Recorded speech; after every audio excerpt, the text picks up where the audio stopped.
प्रिय मित्रों, आज के वीडियो में हम सुनेंगे श्रीमद् भगवत गीता के 8वें अध्याय का महात्म्य। भगवान शिव कहते हैं, देवी अब 8वें अध्याय का महात्म्य सुनो। उसके सुनने से तुम्हें बड़ी प्रसन्नता होगी। लक्ष्मी जी के पूछने पर भगवान विष्णु ने उन्हें इस प्रकार अष्टम अध्याय का महात्म्य बतलाया था। दक्षिण में आमर्दकपुर नामक एक प्रसिद्ध नगर है। वहाँ भाव शर्मा नामक एक ब्राह्मण रहता था, जिसने वेश्यों को पत्नी बनाकर रखा था। वह मांस खाता, मदिरा पीता, श्रेष्ठ पुरुषों का धन चुराता, पराई स्त्री से व्यभिचार करता और शिकार खेलने में दिलचस्पी रखता था। वह बड़े भयानक स्वभाव का था और मन में बड़े बड़े हौसले रखता था। एक दिन मदिरा पीने वाले का समाज जुटा था। उसमें भाव शर्मा ने भर पेट के ताड़ी पी, खूब गले तक उसे चढ़ाया। अतः अजीर्ण से अत्यंत पीड़ित होकर वह पापात्मा कालवश मर गया और बहुत बड़ा ताड़ का वृक्ष हुआ। उसकी घनी और ठंडी छाया का आश्रय लेकर ब्रह्म राक्षस भाव को प्राप्त हुए कोई पति पत्नी वहाँ रहा करते थे। उनके पूर्व जन्म की घटना इस प्रकार है। एक कुशीबल नामक ब्राह्मण था, जो वेद वेदांग के तत्वों का ज्ञाता, संपूर्ण शास्त्रों के अर्थ का विशेषज्ञ और सदाचारी था। उसकी स्त्री का नाम कुमति था। वह बड़े खोटे विचार की थी। वह ब्राह्मण विद्वान होने पर भी अत्यंत लोभवश अपनी स्त्री के साथ प्रतिदिन बेस, कालपुरुष और घोड़े आदि बड़े दोनों को ग्रहण किया करता था, परंतु दूसरे ब्राह्मणों को दान में मिली हुई कौड़ी भी नहीं देता था। वे ही दोनों पति पत्नी कालवश मृत्यु को प्राप्त होकर ब्रह्म राक्षस हुए। वे भूख और प्यास से पीड़ित हो इस पृथ्वी पर घूमते हुए उसी ताड़ वृक्ष के पास आए और उसके मूल भाग में विश्राम करने लगे।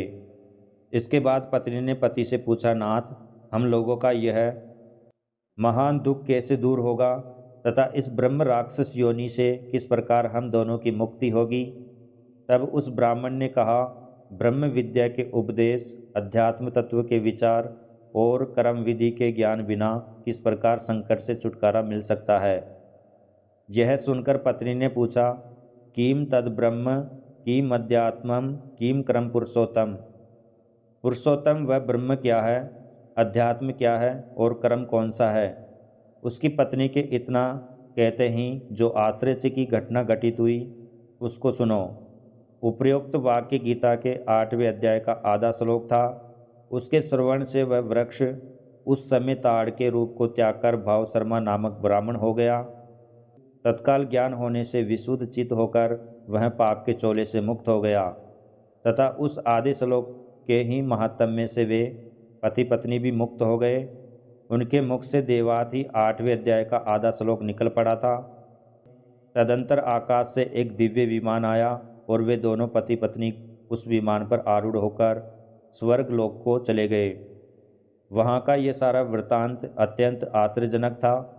उसके बाद उस बुद्धिमान ब्राह्मण भाव शर्मा ने आदरपूर्वक उस आधे श्लोक को लिखा और देवदेव जनार्दन की आराधना करने की इच्छा से वह मुक्तिदायिनी काशीपुरी में चला गया। वहाँ उस उद्धार बुद्धि वाले ब्राह्मण ने भारी तपस्या आरंभ की। उसी समय क्षीर सागर की कन्या भगवती लक्ष्मी ने हाथ जोड़कर देवताओं के भी देवता जगतपति जनार्दन से पूछा, नाथ, आप सहसा नींद त्याग कर खड़े क्यों हो गए? श्री भगवान बोले, देवी, काशीपुरी में भागीरथी के तट पर बुद्धिमान ब्राह्मण भाव शर्मा मेरे भक्ति रस से परिपूर्ण होकर अत्यंत कठोर तपस्या कर रहा है। वह अपनी इंद्रियों को वश में करके गीता के 8वें अध्याय के आधे श्लोक का जप करता है। मैं उसकी तपस्या से बहुत संतुष्ट हूँ। बहुत देर से उसकी तपस्या के अनुरूप फल का विचार कर रहा था। प्रिय, इस समय वह फल देने को मैं उत्कंठित हूँ। पार्वती जी ने पूछा, भगवान, श्री हरि सदा प्रसन्न होने पर भी जिसके लिए चिंतित हो उठे थे, उस भगवत भक्त भाव शर्मा ने कौन सा फल प्राप्त किया? श्री महादेव जी बोले, दिव्य श्रेष्ठ भाव शर्मा प्रसन्न हुए भगवान विष्णु के प्रसाद को पाकर आत्यंतिक सुख मोक्ष को प्राप्त हुआ तथा उसके अन्य वंशज भी जो नरक यातनाओं में पड़े थे, उसी के शुद्ध कर्म से भगवत धाम को प्राप्त हुए। पार्वती, ये 8वें अध्याय का महात्म्य थोड़े में ही तुम्हें बताया है। इस पर सदा विचार करते रहना चाहिए। प्रिय मित्रों, ये था 8वें अध्याय का महात्म्य। जय श्री कृष्णा, जय श्री राधे।